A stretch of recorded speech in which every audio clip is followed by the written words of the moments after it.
నువ్వింకా 2025లోనే కూర్చున్నట్టున్నావు. 2026 వచ్చి జూన్ ఒస్తుంది. ఆల్రెడీ ఇంకో 6 మంత్స్.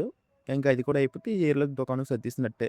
మనం ఏం పీకిందిరా అంటే వెనక్కి తిరిగి చూసుకుంటే ఏమీ పీకలేదు ఈ ఇయర్‌లో.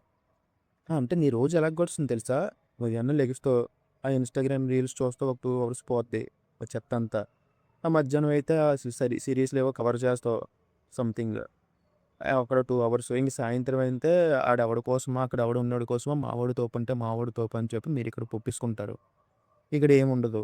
మీరు కరెక్ట్‌గా రియాలిటీ ఏటంటే, నువ్వు చూసే ఇన్‌స్టాగ్రామ్‌లో చేసే కంటెంట్ క్రియేటర్సో, లేదంటే ఆ వెబ్ సీరీస్ యాక్టర్సో, లేదంటే నువ్వు ఆడి కోసమో, ఈడి కోసమో ఆ హీరోలు దేవుళ్ళలా కొలిచే హీరోల కోసమో చేసినంత మాత్రాన మీకు జీవితంలో రూపాయి కూడా మార్పుండదు.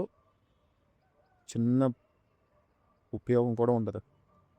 ఎటొచ్చి మీ టైం బొక్క తప్పించి రూపాయి ఉపయోగం ఉండదు. కరెక్ట్‌గా చెప్పాలంటే ఇప్పటికి అర్థం అవ్వట్లేదంటే మామ నీకు చెప్తుంటే, నీకొక విషయం చెప్తాను. బుర్రలు బుర్ర ఈడిపోద్ది నీకు ఫ్యూజులు ఎగిరిపోతే యాస్ పర్ 2026 కాలిక్యులేషన్స్ ప్రకారం రిపోర్ట్ బట్టి ఆల్ ఓవర్ ఇండియాలో 1,20,00,000 మంది అన్‌ఎంప్లాయ్‌మెంట్ స్టూడెంట్స్ ఉన్నారు. అన్‌ఎంప్లాయ్‌మెంట్ పరిస్థితిలో ఉన్నారు. అంటే యాస్ పర్ రేషియో బట్టి మన స్టేట్‌లో ఎంతమంది ఉంటారో ఒకసారి నువ్వు ఊహిస్తే దాదాపు 25,000-30,00,000 మంది ఉంటారు. అంటే ఆ 25,00,000, 30,00,000లో నేనెక్కడురా అని ఆలోచిస్తే ఫ్యూజులు ఎగిరిపోతాయి. అలాంటిది నువ్వు ఆ సిట్యుయేషన్‌ని నువ్వు తెలుసుకోకుండా నువ్వు ఇప్పుడేమో పనికిమాలిన బాతాకానీలో పనికిమాలిన చెత్తంతా పట్టుకొని ఏలాడుతావు.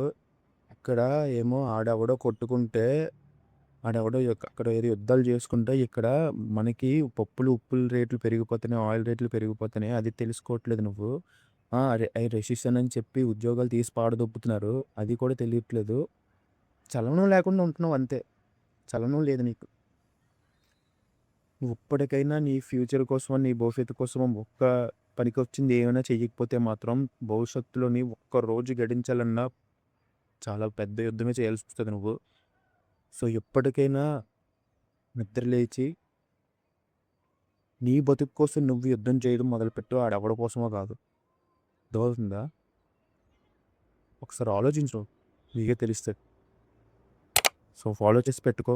రా అండ్ రస్టిక్ ఇలాంటివి చాలా మాట్లాడుకుందాం.